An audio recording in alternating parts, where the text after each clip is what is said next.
বাহিৰৰ পৰা সকলোৱে শোকবেদনা জ্ঞাপন কৰিছে আৰু তাই কণমানিজনী তাই আত্মা সৎগতিৰ বাবে প্ৰাৰ্থনা জনাইছে আৰু তাইক ন্যায় দিবৰ বাবে সকলোৱে জোৰদাৰ প্ৰতিবাদ কৰিছে। কিন্তু অকল আমি প্ৰতিবাদ কৰি থাকিলে নহ'ব, আমি অকল মম জ্বলাই প্ৰতিবাদ বা মৌনব্ৰত প্ৰতিবাদ কৰি থাকিলে নহ'ব। আমি প্ৰতিবাদ অকল আমি প্ৰতিবাদ কৰি চৰকাৰে আগভাগ ল'বলৈ, যেতিয়ালৈ চৰকাৰে আগভাগ নলয় তেতিয়া দুখীয়ে কিন্তু শাস্তি নাপায়। গতিকে দোষীয়ে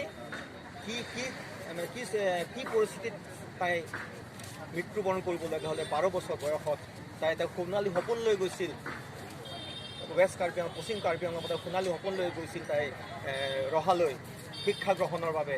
হয়তো পিতৃ মাতৃ দৰিদ্ৰ ৰেখা সীমাৰ তলত থকা তেওঁলোকে হয়তো কোনোদিন শিক্ষাৰ পোহৰ তেওঁলোকে পোৱা নাছিল বা খাদ্যৰ তেওঁলোকে অভাৱ। গতিকে এজনী ছোৱালীক যদি তেওঁলোকে বাহিৰত পঠিয়াব পাৰে তেওঁলোকৰ কাৰণে বহুত আশা আছিল যে ছোৱালীজনী পঢ়া শুনা ডাঙৰ দীঘল কৰিব, কিন্তু সেইটো আশা পূৰণ নহ'ল।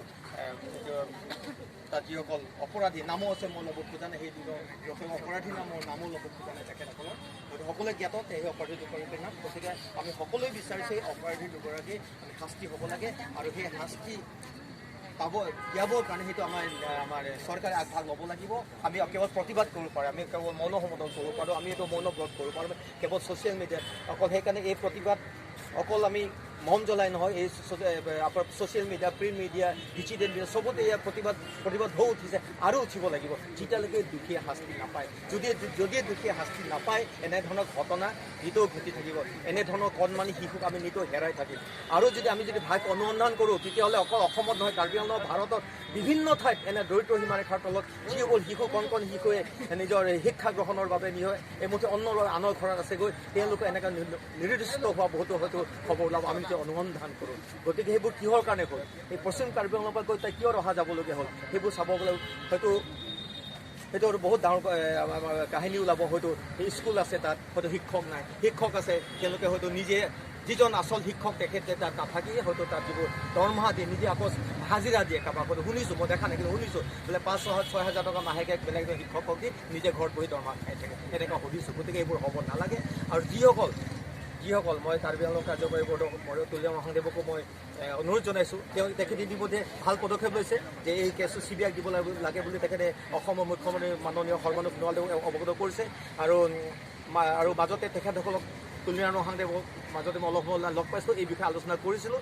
কৰোঁতে তেখেতক মই কৈছিলোঁ যে এইবোৰ কি কৰা যাব, ন্যায় দিবলৈ কি কৰা যাব। তেতিয়াই তেওঁ মোক কৈছিল যে দুদিনমান মই চিফ মিনিষ্টাৰ ছাৰৰ লগত এই বিষয়ে আলোচনা কৰিম আৰু যি কৰিব ভালৰ ভাল মানে কি উচিত শাস্তি দিবৰ কাৰণে চেষ্টা কৰাম বুলি কৈছে। আৰু মই কৈছোঁ তেখেতে তেতিয়া 1 লাখ টকা দিছিল, তেতিয়া কৈছোঁ মই 1 লাখ আৰু পাৰি নিশি কৈছে 1 লাখ টকাটো আমি আকৌ হয়তো বেছি দিবলৈ চেষ্টা কৰিম। তেওঁ শুনিছোঁ তেখেত 10 লাখ টকা আগবঢ়াইছে আৰু প্ৰত্যেকজন MEC আৰু MP MLA গোটেইকেইটাৰ এমাহৰ দৰমহা তেওঁ লৈ তেওঁলোকৰ গৃহ নিৰ্মাণ কৰিব। এইটো খুব ভাল পদক্ষেপ।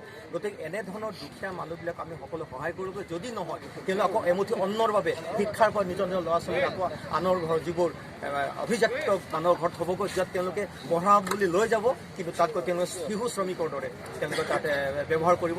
নিজৰ ল'ৰা ছোৱালী স্কুল পঢ়াব, AC ৰুমত পঢ়াব, কিন্তু সেই কণ শিশুক তেওঁলোকে ঘৰ চাফা কৰাব লগাব, লেট্ৰিন বাথৰুম চাফা কৰাব লগাব তেওঁলোকক। গতিকে সেইটো হ'ব নালাগে। আছে ভাল উদাহৰণ আছে, বহুত ভাল উদাহৰণ আছে। নিজৰ ঘৰত নিজৰ সন্তানেও ভাল মৰম কৰে। মই নিজে সৰুকালত আনৰ ঘৰত থাকি মই স্কুল পঢ়া, মোৰ ঘৰতো তেনেকুৱা আছিল বা আছে। পঢ়ি তেওঁলোকে মেট্ৰিক পাছ কৰি বিয়া কৰি ধুনীয়াকৈ গুচি গৈছে। আমাৰ স্বনামধন্য আমাৰ শিল্পী প্ৰাঞ্জল শইকীয়াদেৱৰ তেখেতৰ ঘৰতো ৱেষ্ট হামৰেণো আছে এজন ল'ৰা বিক্ৰম অকণমান সেই প্ৰাঞ্জলদা সেই ল'ৰাটোক নিজৰ পুত্ৰতকৈ বেছি মৰম কৰে। নিজে কাপোৰ ধুই দিয়ে, নিজে ফুলে বিছনাত ঠিক আঁঠুৱা তৰি দিয়ে, গতিকে নিজৰ সন্তানকো বেছি মৰম কৰা। গতিকে মই নকওঁ যে সকলো তেনেকুৱা বেয়া ব্যৱহাৰ কৰে, হয়তো ভাল ব্যৱহাৰ কৰা আছে, কিন্তু কিমান পাৰ্চেণ্টেজ। গতিকে আমি ভাবোঁ যে সকলো বেটি বাচাও বেটি পঢ়াও অকল আমি শ্লোগান ডাঙৰ দিলে নহ'ব, তেওঁলোকক আমি বচাব লাগিব, পঢ়াব লাগিব।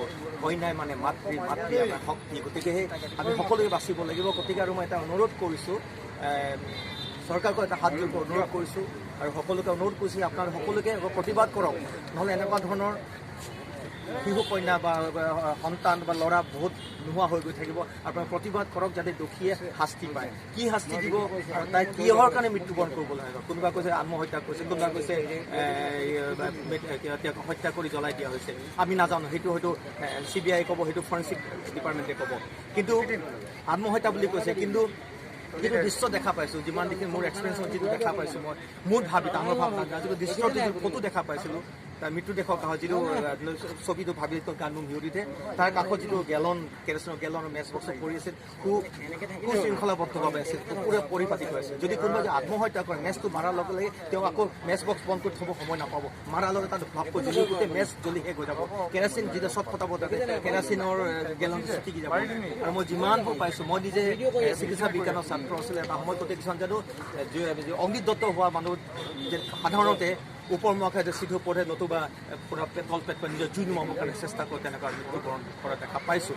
এতিয়া কি হয়, কি কাৰণে কি চাৰ্কুমষ্টেঞ্চত তাই মৃত্যুবৰণ কৰিব লগা হ'ল, বা যদি আত্মহত্যা কৰিছে কিন্তু কিহৰ কাৰণে আত্মহত্যা কৰিবলগীয়া হ'ল, এজনী 12 বছৰ ছোৱালী। গতিকে সকলোকে মই অনুৰোধ জনাইছোঁ যে আপোনালোকে প্ৰতিবাদ কৰক, যাতে দোষীয়ে ইয়াতকৈ মানে আমি যিমানখিনি ভাবিছোঁ তাতকৈ যাতে বেছি তেখেতে শাস্তি পায়, নহ'লে এনেকুৱা ধৰণৰ ঘটনা সদায়